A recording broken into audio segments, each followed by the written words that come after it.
Ukraine said it held hard talks on a ceasefire, immediate withdrawal of troops, and security guarantees with Russia on Monday. That was despite the fatal shelling of a residential building in Kyiv. Both Russia and Ukraine had suggested over the weekend that results from the talks were in sight.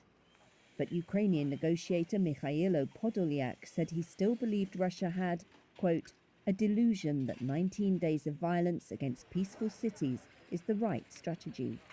Talks would continue on Tuesday. A residential building was severely damaged in this blast that rocked Kyiv. A local resident said at least 2 people were killed. That was after officials said at least 1 person died in a missile strike on another part of the Ukrainian capital, with a second killed by falling debris.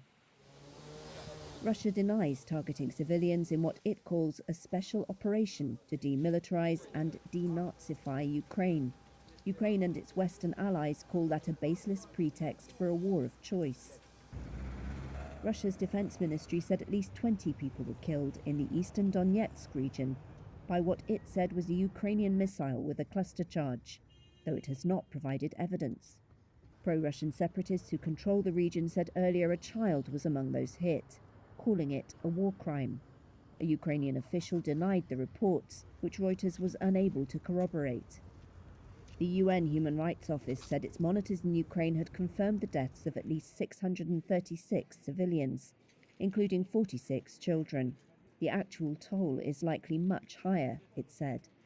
In the besieged southern port city of Mariupol alone, more than 2,500 residents have been killed so far, according to a Ukrainian presidential advisor.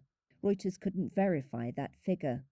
This drone footage of Mariupol was filmed by Azov, a former right-wing paramilitary which is now part of Ukraine's National Guard. The configuration of the buildings matches satellite photography. The Kremlin said everything was going to plan after one of Putin's closest allies, National Guard Chief Viktor Zolotov, said the operation was going more slowly than hoped. Kremlin spokesperson Dmitry Peskov said Russia has enough military clout to accomplish its aims in Ukraine on time and in full, including taking major cities.